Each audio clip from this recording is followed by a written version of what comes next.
I'm Ellen O'Shaughnessy, and I coordinate the Conversations and Coffee program, and I am delighted to have Orisha Nnani, whose work I've been watching in class, and I think, oh, this is amazing. So we agreed that Orisha would do a Conversations and Coffee. And as we were sharing, some of you may have overheard, he came from Nigeria. When he was about 10 years old? 12. 12 years old. Oh, you started drawing when you were 10, and you were in Nigeria then with the inspiration of your uncle. I don't know exactly how related. I just know that he's a distant family relative. I think he's like I think he's an older cousin. But I mean, in Nigeria, you call everybody uncle. You call your teachers uncle. You call people around your age cousin, brother, sister. It's a really family-based culture. So I know we're related somehow, but I don't know exactly. We have like a distant familiar relationship, but so Nigeria is a very patriarchal society, and I'm sure the U.S. is too, but Nigeria is so much so, and I'm the oldest male in my generation of kids.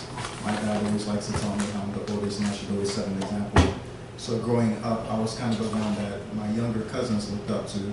So having somebody like him who was a little older than me was just somebody that I could emulate his behavior, and he used to draw pictures, and I would copy him doing that, and it was just something that I picked up and continued doing over time, and that's kind of how it got started.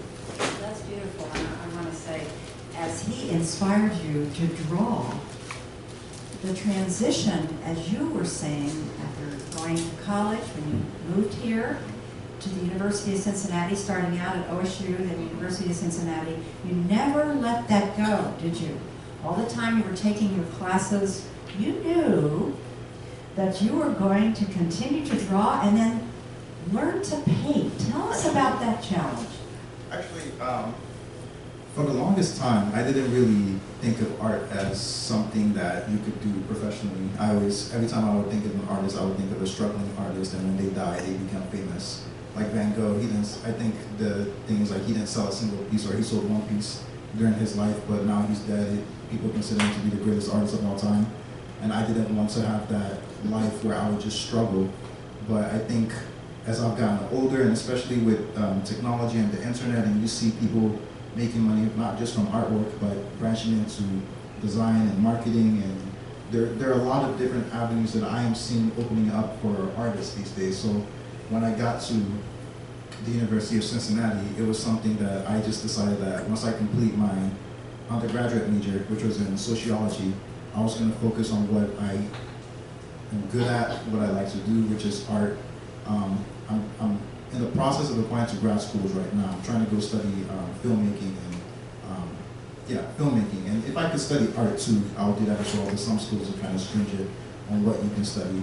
But I really didn't think art was just something that I just kind of did for fun. It's something that I did because I would draw people's pictures and they would be happy if I forgot to get somebody a birthday gift. I could just draw their picture and they would be really happy about it because it's something that's personal and you put time into it. But I think the older I've gotten, the more I now consider it something that as a viable employment option. So, yeah. Wonderful. So you were telling me how your family surrounding you transitioned to the United States. I think that would be something we're particularly interested in. How did you do this? Well, my family won the visa lottery back in, I think, about 2005. Visa lottery. We talked about that, didn't we, Sophia, once? What was? The lottery, the visa lottery. Yeah. Yes. Actually, we won it twice. The first time we won it, I think my parents just ignored it. And then we won it again, and we decided why not just come. And we were actually supposed to we had a 2-week ticket. We were supposed to just come visit, experience a different place and go back. My dad was a consultant with the DMO, that's the Debt Management Office, which I think is like the Nigerian equivalent of maybe the IRS here. but when we moved here, he found out that his consultancy wasn't going to be renewed. So there was no point in going back home if he didn't have a steady employment. So me and him actually stayed. We stayed with one of his brothers in North Carolina, and my mom went back with my brother and sister. My mom worked in NAFDAC, which is the National Association of Food and Drug something in control. It's basically the Nigerian equivalent of probably the DEA and FDA combined. So she was back home, my brother and sister, and me and my dad were here. I was in North Carolina, and after I think a year or two, my brother came. So it was the three of us staying at my uncle's house.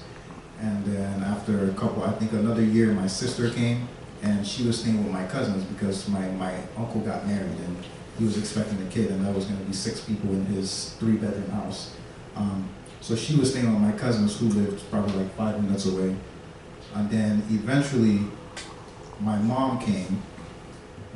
I think we got a new place. We found a place to move to, and I think everything coincided pretty smoothly that when she came, we were moving to a new place. And then in 2008, 2007, my dad got a job here in Ohio. So he moved, and it was me, my brother and sister, and my mom in North Carolina. Then sophomore year, halfway through sophomore year of high school, we all moved to Ohio, and I've been here ever since. I went to Orange High School. I was in the 2nd graduating class in the school. It's funny, like, the first year I was there, we didn't have a senior class. It was a brand new school, so it was freshmen, sophomores, and juniors, and I was a sophomore. So I graduated from Orange. I went to Ohio State for 2 years. Figured out that I just needed to change the scenery. Honestly, I was kind of partying too much at Ohio State. It's a big school and it has a huge football program, but I just kind of got distracted and I needed to refocus. So I transferred to the University of Cincinnati, studying sociology, which I just graduated from this past May. So now I'm back in Columbus, and I was trying to reestablish myself, well, not even reestablish because I was never established, but establish myself in the art community here in Columbus because it has a really blooming art community. And I was looking for art classes that I could take, and I just did a Google search and I found the Cultural Arts Center, and I signed up for a class. I'm in Brett Payne's class right before this one. Actually, it's from 9 to noon. And I really like this place. And actually, first of all, I would like to thank Dr. Shaughnessy for inviting me to have this Conversations and Coffee, and Jeff Martin for helping me set up, and just the Cultural Arts Center for providing this this opportunity to people to come here and take these classes at such an affordable price. Because, like I said, I didn't really think it was a viable option because growing up, when I've always wanted to learn how to paint, but it was always a struggle because if you wanted to take a class with an artist, it would be really expensive or inaccessible because they live far away, or they would want you to be an apprentice and clean their. I wanted to be a tattoo artist for a long time, but every time I would go somewhere, they would tell me, "Oh, you have to clean toilets for a year, and we're not going to pay you." And I'm like, how am I supposed to afford to come here every day to clean your toilets, not learn anything, and not get paid? And it was just one of those things that didn't really seem realistic. So graduating from school and finding a place like this was just kind of incredible, and I'm honored to have this opportunity to be here speaking to you guys about my journey. Oh, thank you for saying that about the Cultural Arts Center. Let's give the Cultural Arts Center a It's a beautiful story, Orisha. Do you have a meaning for your name, Orisha? Yes, my full name is Orisha Nnani, and that means God is great. So Orisha means God, and if you guys want to call me God instead, I won't hold it against you. Oh, that's wonderful. I was sharing with Orisha that I love the Nigerian students that are part of our campus ministry, the downtowners. And 3 of the family went with us to Washington, D.C. in our mission trip. And Sherrod Brown, Senator Sherrod Brown, just started conversation with the Nigerians because he has connections, however, with families. And they just lit up and told their story. So when I saw you, I thought, I want to be sure to hear the story. Wasn't that wonderful? Wonderful. All right, now share with us your art. Okay. And that transition from drawing from the time you were a child to painting, which you're celebrating here at the Cultural Arts Center, is just an extraordinary story. Thank you. And, see how, and Jeff Martin, our director, has helped us with this audio visual. So shall we turn, let's see, what we should do is close these so they'll reflect on the screen.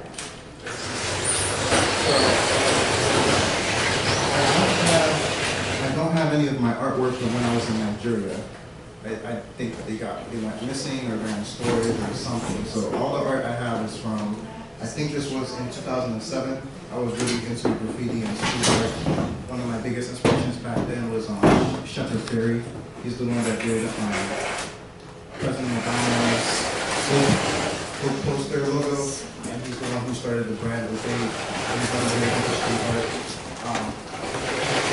I really like artists like Basquiat. He was a street artist in New York who, his works are now worth millions of dollars, but back when he was doing it, it was just something that actually when he was doing it was illegal, and people would paint over it, the cops would arrest him and things like that. So I was just kind of inspired how street art and things that were just personal to people can be.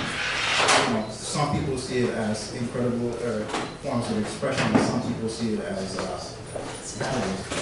So I really liked graffiti when I was younger. Like this says Niger boy for life. So just to say like I'm Nigerian for life, even though I've been in this country, we're citizens by naturalization. I still try to hang on to my roots. Shall we turn the lights out so we can have this? Is that enough, or do you want to go off? That's good. Okay. Okay. So I've always been a realistic kind of artist. I like to draw things that I can see and people can recognize. I'm not a huge fan of abstract art. I'm trying not to be pretentious about it. I don't think there's anything wrong with abstract art. It's just, I don't really understand it. So I've always been the kind of person who draws things that you can see and recognize. So growing up, I would draw musicians that I like, people who were close to me, people who had some kind of influence on my life. I believe these were in 2007. This is Lil Wayne on the left, and you can see some of the graffiti that I tried to incorporate into it. Back in 2007, Lil Wayne was on everybody's record. He was dropping album after album, mixtape after mixtape, and just his output was just incredibly impressive at that time. And that's the comparison picture. Some of these images have the comparison, some of them don't. And that is Talib Kweli on the right side. He was a conscious rapper that I really liked to listen to at that time. And these are more celebrities that I like. This was President Obama when he became president his first term. That's Nas in the middle, and Erykah Badu. And yeah, that's 2009. So these were just pictures that I would find on the internet, and for some reason, and like I was listening to a lot of their music at the time. And President Obama becoming, president was just an impressive feat in this country. So I just felt the need to draw that picture. Can we just stay with that a bit? You just drew the picture. Where did that come from? You didn't have classes, you just did it. Okay, so I don't know if I said it, but like growing up, I'm the oldest of three, and I'm also the oldest in my generation of children in my family. So I was always somebody that people looked up to, and it was always tough for me to be the example, because I've had some rebellious streaks here and there. But I had an older cousin who I kind of looked up to, and he was somebody who kind of kept me on the straight and narrow, and he used to draw. So it was just something that I would imitate him, and the more I did it, there's just something about drawing that I just find relaxing, and something that I just find therapeutic, and just being able to take lead and apply it to a piece of paper and come up with an image. There's this idea called alchemy, which is not a real thing, where you take certain elements and you transform it into something else. I think art is basically alchemy, taking dust or paint or papers or whatever and turning it into something expressive that people can connect with. So I just think there's something fundamental and human about making art. Like even cavemen used to make art. We were finding cave art all the time. So I think there's just something uniquely human about just drawing, and it's just something that it's just always kind of resonated with me, and I just kind of, the more I practiced, the better I got. Another thing I noticed about myself was like, I'm the kind of person who I have periods where I'm very productive, and then I have periods where I don't touch a pencil at all. But I've noticed that when I have those breaks and I come back, I always come back stronger. I don't know why, because I thought, you know, the more you practice, the better you get. But I've noticed that when I come back, I usually have a little bit more patience. I see things a little bit differently. Maybe it's because I step back from trying to put out content, and you know, I just had a reignited passion for it. But it's, you know, most of my growth has been from my individual practice. Like, I've taken high school classes and I've taken some college classes, but I don't want to talk ill about any of my teachers, because they are good teachers and they did what they could do within the confines of, you know, the curriculum. But in high school and college, it's like you have a week to learn this, you have a week to learn that. Like, art is one of those things that it takes hundreds of hours to master any kind of discipline, not just art. So to try to learn a style of art in 1 week or 2 weeks is just unrealistic. But just because of the way high schools and, you know, semesters are structured, I just didn't really think it was something that I could get better at unless I was doing it by myself. So these are a little more personal. These are pictures of people that I knew. This was a girl that I liked in middle school, Annalie. She's married now with 2 or 3 kids. That was the first girl I ever dated. It's funny because I actually never met her. She went to a different school than I did. We met on Facebook, and we would always try to hang out, but I think that was freshman year of high school. I didn't have a car, so I couldn't go see her, and she didn't have a car either. And the weekend we decided to hang out, I found out that my family was moving to Ohio. This was in North Carolina. So we ended up moving to Ohio before we even met, and we kept in touch for a little bit, and I think we're still friends on Facebook somewhere, but I haven't talked to her in years. But it was just, I don't know why. She was somebody that, even though we never met, I could confide in and I could talk to her. And Facebook changed the game of, you know, who you could meet, and the internet changed the game really for art, and the kind of pictures that you could find and the ways that you can express yourself. The other 2 are, this is my friend Daniel. He lives in California right now. It was his birthday, and I actually forgot it was his birthday, and I didn't know what to do, so I just drew him a picture really quick. And he actually really loves it. Like, he still has it to this day, which I was really surprised. Like, this was back in like 2011 or 2012, and I don't remember who the girl on the bottom right is. She was just the girl that I knew. And you'll notice most of the pictures that I've drawn have been of women. I didn't realize that till I started looking at this whole thing, and I was like, wow, you draw a lot of girls. Like this, I thought I was a little more diverse in my content, but I guess not. And these aren't even all the pictures that I've drawn over time. These are just some of the best ones some of the best scanned pictures that I have. And I actually have my sketchbooks too, so I can pass these around, and if you guys want to flip through them. They're not on every page, so you might have to flip through a couple of pages to get them. So when you do this, it was before you didn't have any other than school art, you didn't have specific art class. Yeah, this was actually in high school. This was 2009, I think, because in high school, in my high school art class, every week we had to do a drawing and bring it in. We had to do something in our own time. I was already doing a bunch of drawings on my own, so I would just bring in whatever I had. But this week he wanted us to, we were learning facial features, so we had to draw pictures of other people in the class, and there were 2 girls that were in my class. That was Michelle, and that's Hadil. So they were just girls in my class. This was for a high school assignment, just to draw something each week. And these are more portraits of people I know. That's Annalie, again, the one that I said has 3 kids now. This is my mom. And for some reason, my dad really likes this picture, even though I don't think it's that good.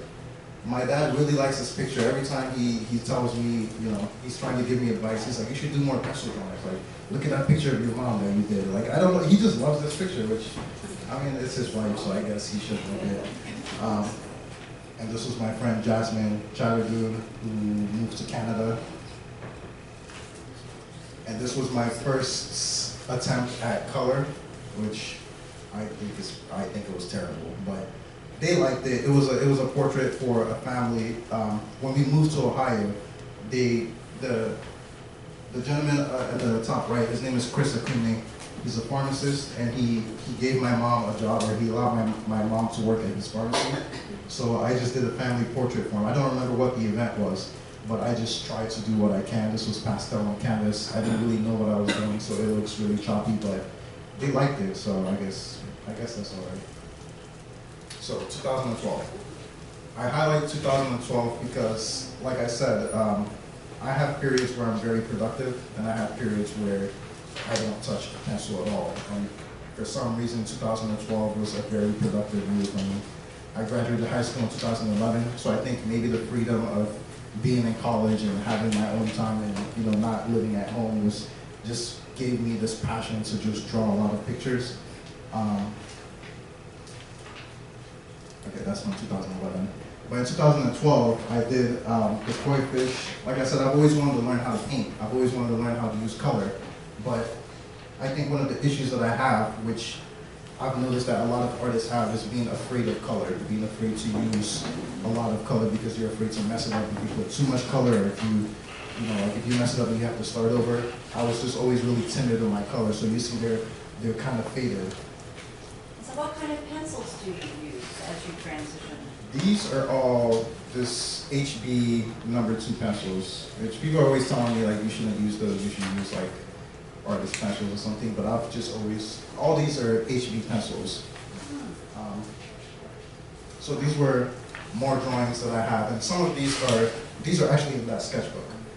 This was one of my first attempts at drawing something that wasn't exactly what I saw. I think this was a combination of more like the guy was one image, his armor was a different image, the pattern on his, I don't know what it's called, his sash thing was a different image. So this was my first attempt at, you said road? Oh, this was my first attempt at doing something that wasn't just exactly what I saw from the picture. This is a picture of my buddy Kevin. This picture is unique because it's one of the bigger pictures I did. If you see the sketchbook, you'll see like a lot of these pictures are really small on the sketchbook. But this one was the first like almost full-page picture that I did. And there was Melissa. And like I say, 2012 was a really productive year for me because you see like this was January 11th, this was January 16th, this was November, but this was January 25th. This piece was kind of a turning point for me because this was the first time that I started blending. If you notice with all my other pictures, they're just lines and sketches. I was always rushing. To just draw things, But with this one, I actually started blending using my finger or using they have those paper things that you can use to blend. I think the face does it. It looks kind of like, you can tell who it is, but I like it. I just thought that this was a turning point for me. It was like when I realized, I just realized like, oh, you could actually, put some nuance in your paintings and do something a little different. And so like I said, 2012 was a very productive year. That was in February 20th. Actually, both of these were on February 20th. I wanted to be a tattoo artist growing up really badly, so I was really into this graphic kind of art. Like, I'm pretty sure that was like inspired by Ed Hardy. And I really like tigers. Tigers are my favorite animal. I think they're amazing. They swim, they climb, they're huge. I just love tigers. And that's Megan Fox. That was also in January 2012. I actually didn't know who this was till about 2 or 3 years ago where I saw her picture and I was like, oh, I drew your picture back in 2012. But this is Adriana Lima. She's one of the Victoria's Secret angel models. On the left is one of my buddy, Ross Watkins. We went to high school together at Olentangy Orange. And that was another girl that we went to high school with, Kelsey Lear. And these two pictures have a story behind them because this is Megan. She's the person I consider to be my first real friend in this country because she was the first person to invite me to her home, to introduce me to her family, to invite me to, you know, if things happening, like if her family went on a trip, she would invite me. I think I was in the U.S. for about 2 or 3 years before, like I met her in middle school, and I think I knew her for a couple of. What did I meet her? I don't know. The timeline is kind of fuzzy, but she's just unique because she was the first person to really welcome me and open her arms to me. Nigeria, the African countries are one of those places that we're really tight knit. Everybody is like family. Like this might sound weird, but if you're in Nigeria or something, and you see a kid acting up, a stranger could literally come up and discipline that kid, and yell at them or smack them. You know, here if you touch somebody else's kid, they're gonna sue you.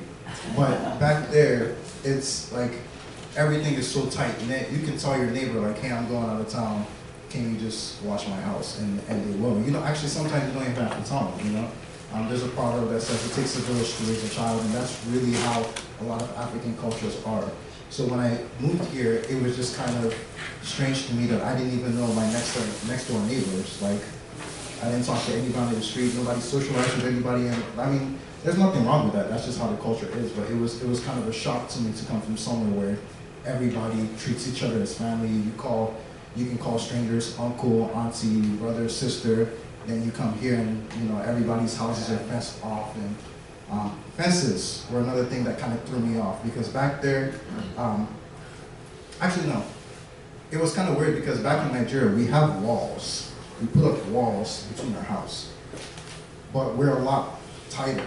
But here, you have open lawns. Like there are no dividers between a lot of houses, but it still feels like, you know, there's a really rigid, invisible line. So it was kind of strange that we have borders in Nigeria, but we're a little tighter. But here, it's a little bit more open, but you still feel like strangers. You know? Yes. Is there artists in Nigeria? Is there a lot of artists there? There actually, one of my biggest inspirations is his name is Kehinde Wiley. He has one of his pieces in the Columbus Museum of Art. He has it's a guy standing with a cane. He does a lot of art where he takes regular people from the street and he puts them in basically poses, and he puts them in poses that you would see traditional paintings. So he would take like the painting of Napoleon. There's a painting of Napoleon on a horse, and he has a painting where he has a guy that he found on the street on a horse. You know, so it's like this juxtaposition of, you know, and he focuses on black models. So it's like this juxtaposition of blackness, you know, normal blackness, and putting them in positions of European royalty. So he was one of my biggest inspirations just because, one, he's Nigerian, and he's half Nigerian, and he was successful making art, and his work was just incredible, and the idea of combining those two worlds together just kind of stuck out to me. And his name again? It's in the Columbus Museum. Yeah, Kehinde Wiley.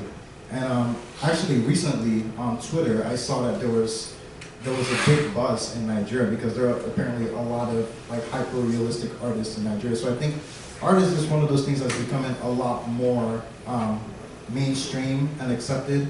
Because if you were in Nigeria back when I left and you said I wanted to study art, if you told your parents you wanted to study art, they would probably kick you out. Because it was like, what do you mean you want to study art? You know, like you should go study medicine or law or business or something. Like what is art? You know, but the art is becoming a lot more respected, and I'm seeing a lot more artists from Nigeria who at least are getting some. I don't know if they're getting a lot of professional love, but they're getting, at least on social media, there's a big buzz with art from Nigeria.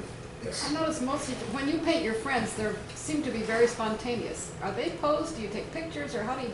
Like she couldn't be standing there very long like that. No. So how do you do that? All the pictures I work from, everything I work from are from images. There's some images that I take artistic liberties with, and I try to add something into it, but they're all from photographs because I couldn't ask anybody to sit. And actually, that picture is the reason I drew that picture was because she was somebody that I knew in like elementary school, or what is before elementary, like around that age. And when I moved here, I lost a lot of my friends. But then I got on Facebook, and like one day she randomly contacted me in 2012. So it was like somebody I haven't talked to in like, you know, close to like 7 or 8 years. Somebody from my child when I was a little kid, and she hits me up and she tells me a story about something that I did, and I didn't even remember. And she told me, and it jogged my memory. And I was like, wow, like this is something that I knew when I was a little kid. So I drew that picture just because I guess I was feeling nostalgic. So you took a picture of her in that pose? No, that picture was from her Facebook. It was just it was one of her profile pictures. But I was just really happy that we were able to reconnect, and she remembered who I was, and she contacted me on Facebook, and we reconnected. So I just felt like I was just inspired to draw that picture. So this one on the left was another attempt to do something a little more fanciful. I like images that have this, like a mix of realism and fantasy. I like images that have a grandness and a lot of bold color to them. I wasn't really sure how to, I didn't know how to paint skin tones at this point. So if you notice, like, most of these images that have color, it's usually the outfit that has color, because I didn't want to mess with skin tones. I didn't know how to get it to look like that. So all the ones that have colors are just like the clothing that are really easy, plain colors to draw. So, and the one on the right was one of my friends wanted to give his girlfriend a birthday gift. He just wanted a picture of her drawn, so I drew that picture. And it's in one of these sketchbooks that's going on. And I don't know if you've noticed, but like I said, 2012 was a really productive year. This was March 6th. That was 2 days after my birthday, and this was December 20th. As the year went on, I think my technique got a little better. The amount of detail that I put in my work got a little better. The detail and the blending got a little better. That is Lana Del Rey. She was really big back in 2012. I haven't heard her music that much recently. But this was one of my favorite pictures when I did it, just because I think, like, I like the way the hair came out a lot.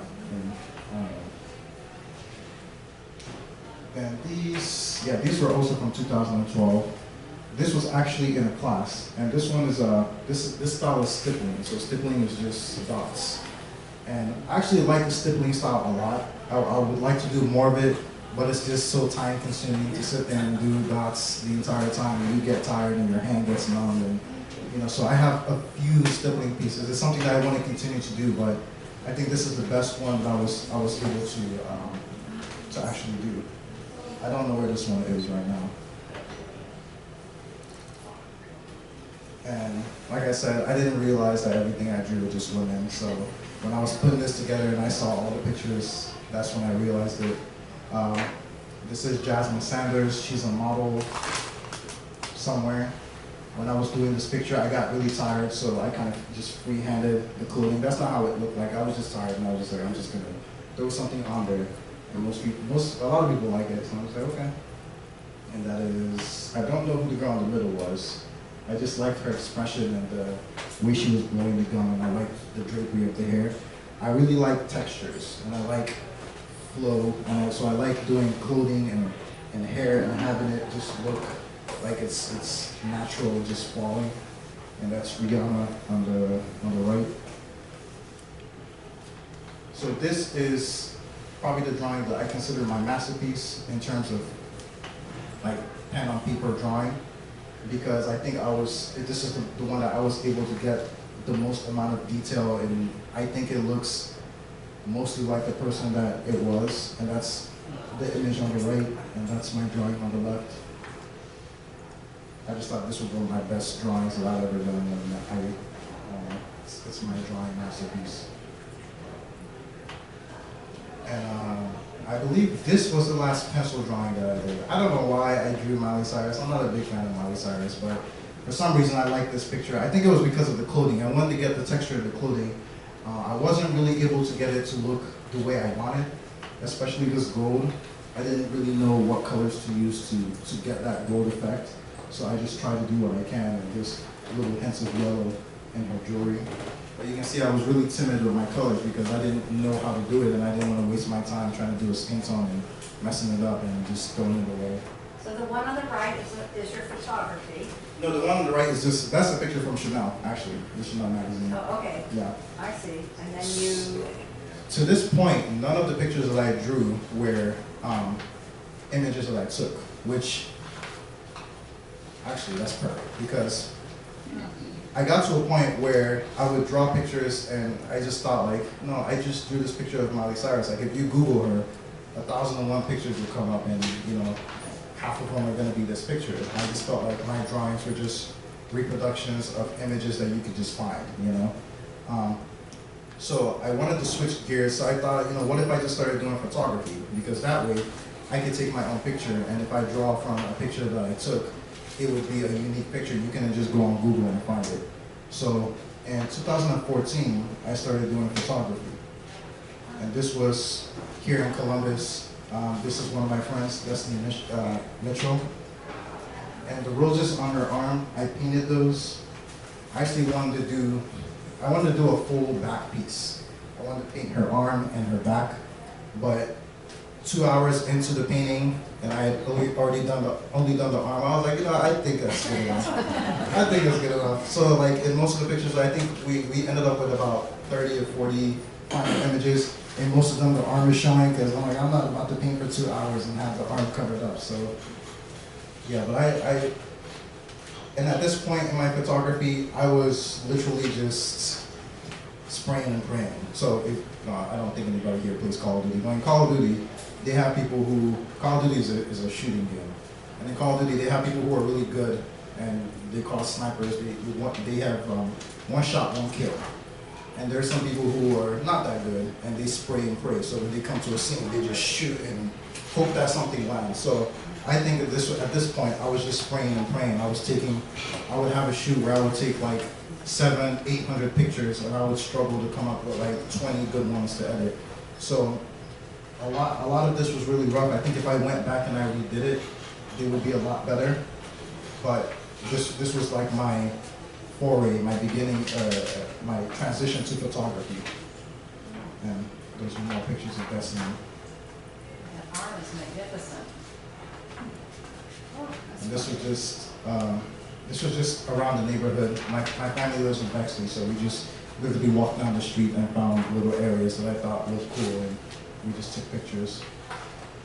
This is Amira, and I really enjoy shooting with Amira because I think to this day, she's probably the best person at using the environment from anybody that I've taken pictures of. Like, we were in the parking garage and she was giving me all these poses I couldn't even keep up with. Like, we found that tire and she like leaned on the tire, she had the tire behind her, she laid against the tire. Like, she was one of those people who was really expressive with her movement.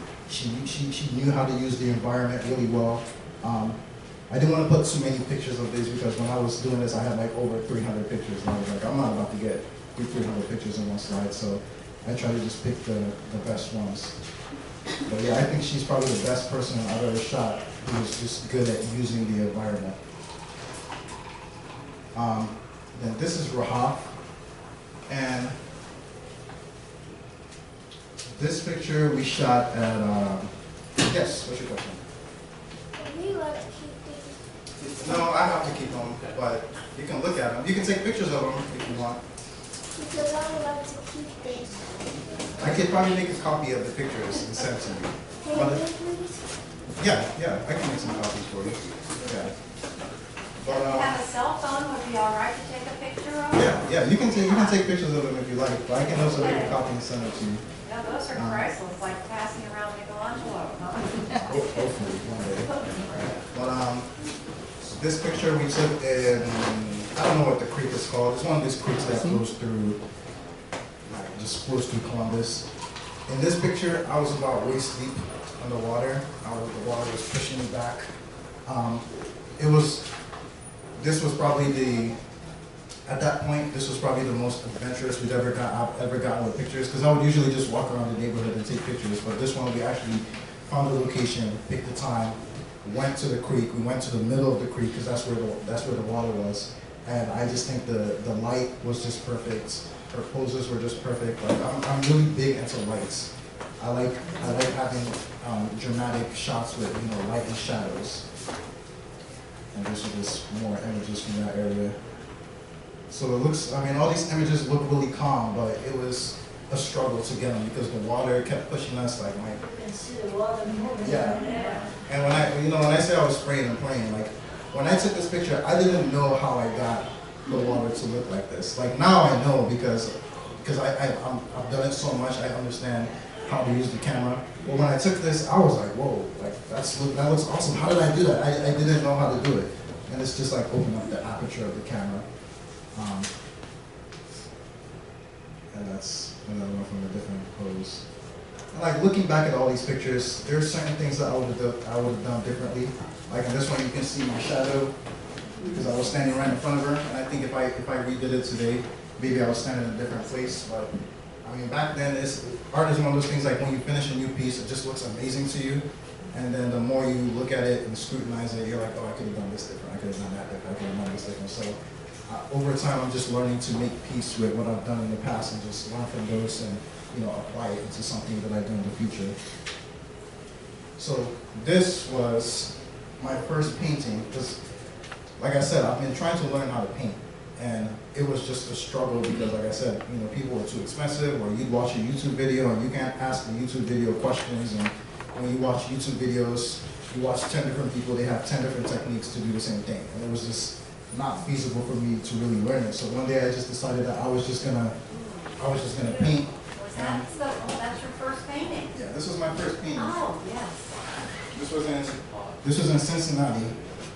And this painting did not turn out how I wanted it to. I was a little ambitious with it when I started because, like I said, Kehinde Wiley is my inspiration. And if you ever see, I need all of you to look up Kehinde Wiley when you go home and just look at how amazing and mind-blowing his art is. So the idea behind this was it was going to be a series of art where I was going to make, you know, dead musicians saints. Because, you know, you can say what you want about Tupac. He was, what's the word, controversial. But the influence that they had on people's lives, when you talk to a lot of musicians today, they'll tell you like one of the best rappers of all time is Tupac or Biggie. And you ask a lot of, like Kendrick Lamar is one of the biggest rappers today, and he'll tell you one of his biggest influence was Tupac. So I just thought that, you know, no matter what you say about them, they had the kind of influence on people in our culture that, you know, some people do regard them as saints. So the idea was to take these musicians and put them on stained glass. So this was supposed to look like stained glass. But by the time I got to this point, I was just really tired. I hadn't done, this is the biggest painting, well, this is the first painting, and the biggest thing that I had done up to this point. Everything else that I've been drawing was about, you know, everything that you see in my sketchbook. So to go from drawings in my sketchbook to something this big was kind of a daunting task. And when I got to this point, I just, you know, had to stop. I didn't know what to do. And when was that? This was in 2016. Oh, wow. Yeah. Not recent, huh? June 26, 2016. This was in Cincinnati, when I moved to Cincinnati to attend the University of Cincinnati. The next one, my mom doesn't like. Oh, that's not, it's coming up. This was China. And I liked shooting with China a lot because she had this, like, she looked like a classic movie star to me. She looked like an old school movie star, especially with her hair and the way she could express herself. And I liked the way that she, like I said, Amira was one of the best people I shot who was good at using the environment. She's one of the best people I shot who was good at just giving me different personalities and expressions and looks.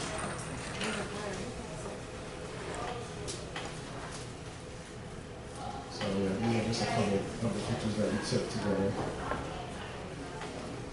And she's one of those models who, like, you see the models who contort their bodies and put themselves in the most uncomfortable situations. She's one of those models who does that.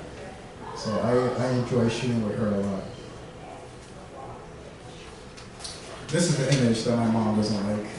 My mom actually offered to buy it. She was like, I'll buy it from you if you clothe her in something. But this was another image that was a combination of different images.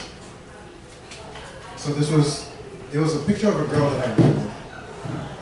But I didn't want to use her picture, so the face is a different person, the hair is a different person, the skin tone is a different person, but the image itself is a picture of a girl that I dated at that time. So, but yeah, this was in 2016 as well. Then this was, yes. When I come back here, can I show some of mine? Yeah. You can talk to Dr. Shaughnessy. I'm sure she would be, I'm willing to look at it personally, but you can talk to her about showing. This was a Halloween shoot we did with Amira and her friend Zari. We literally just went to the boiler room in her apartment complex and we just wanted to do something. We didn't want to do just a cliche kind of Halloween shoot, and I know it's kind of, it looks violent, but they were really, they wanted something that would be jarring when you looked at it. They wanted something that would shock you. So we took a lot of pictures in this, just scary looking pictures, and this was before the whole clown epidemic that was going on, so maybe we caused it, I don't know. Yes. I was wondering, do you ever use your imagination to just make up something you draw or paint it? That's been one of my struggles, is coming up with things from my imagination. And I'm trying to break out of that. That's why you see like some of the images that I draw are combinations of different things. Just because like I always have to look at things to be able to draw them, And I think it's something like if I practice more, I could get better. But I'm kind of stuck in my ways, and I am trying to break out of that. But yeah. Can you do any arts on the hot pen wood carving? My mom wanted me to do something like that. But my thing with art is like, with art and creativity in general, there's so much that you have to learn about one discipline that I didn't want to jump from too many different things. Like painting is a whole discipline in itself. And then you have like drawing, and you have like encaustics with the wax, and you have like any discipline that you use. There's so much that you have to learn about it that I didn't want to try to learn too many different things. So I would like to try different art styles down the road, but right now I'm focused on just drawing and painting. Can you draw Martin Van Buren? I would like to think that I can draw anything if I can look at it, if I can see it. But I don't know who that is, but I would like to imagine who? The 8th president. Okay. Yeah, I would like to imagine I can draw anything that I can see, But, well, who knows?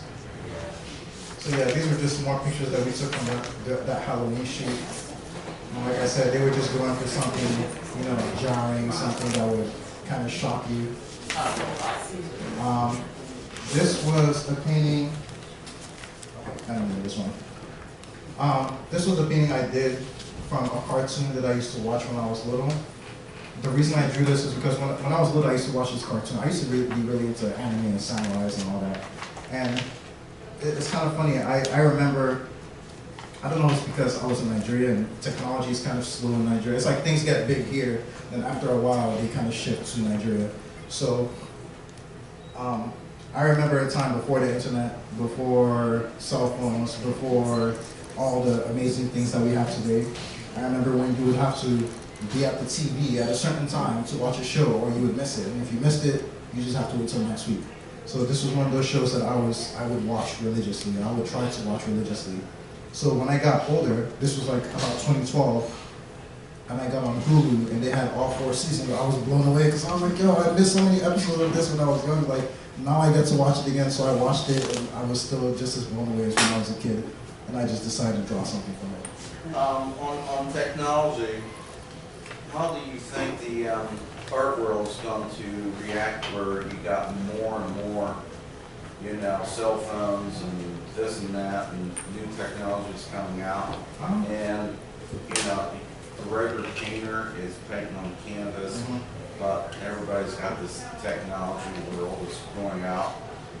I mean, I think it's kind of impossible to predict how technology will affect anything. Like you can try to make predictions, but like something like texting. You know, texting was invented as a way to help deaf people use the cell phone, and now everybody uses text. And I think texting was a precursor to Twitter, which now you have the president of the United States tweeting his declarations on Twitter. Like, I just feel like it's kind of impossible to kind of predict into the future how technology will affect different things, but there are a lot of artists who are, like, I saw an art show at Blockfort where they're using virtual reality. So they have a painting and you can do something on an app, and when you put the app to the painting, it does like a video from the painting. Or you can have like a picture, like the photography that I do, you have a model posing, you can put your phone to it and then the model will be in that pose and then she'll start moving or something like that. So I think art is great because people can adapt technology however they want. I honestly don't know where it's going to go, but I think, especially, like, I truly believe we're going to have holograms within our lifetime. We're going to have holograms that they'll be standing right here in front of you, and artists are going to use that in some kind of unique way. We already have like 4D theaters where the chairs move and they spray water in your face and things like that, and we have 3D movies where you wear the glasses and it looks like they're right there in front of you. So I just think it's, at least for me, it's impossible to predict how technology and art are going to collide. It's just something that somebody is just going to be revolutionary and just do it, and then everybody's going to be like, why didn't anybody think about that before this point? You know? Yes. I think, just to touch on that point, I think another aspect of technology is just the exposure that it allows artists to have. You know, just on social media, we're able to like discover artists that you may not be able to find normally. So I think that's a cool part of it.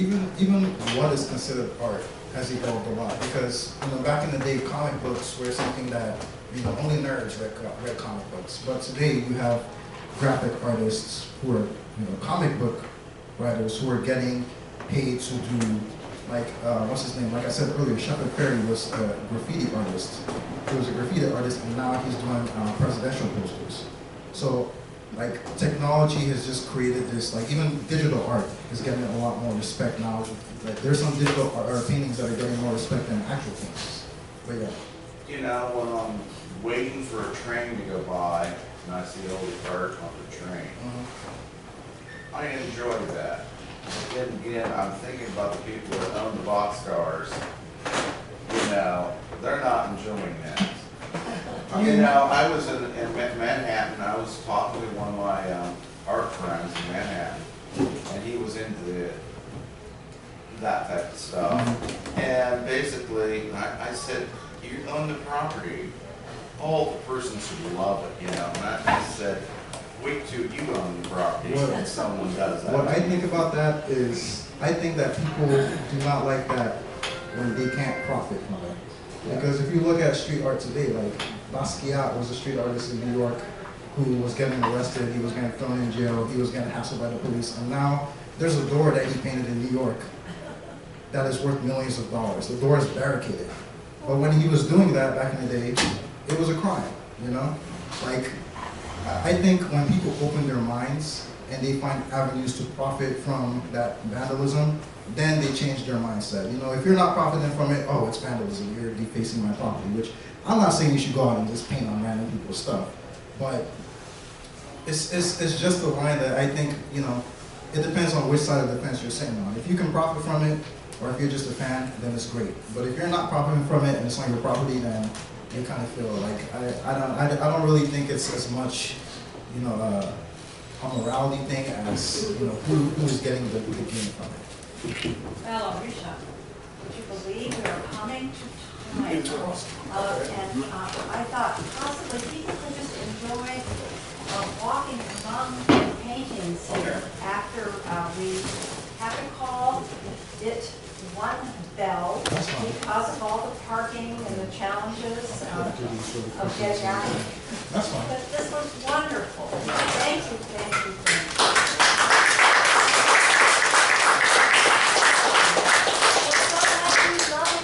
Cultural Arts Center.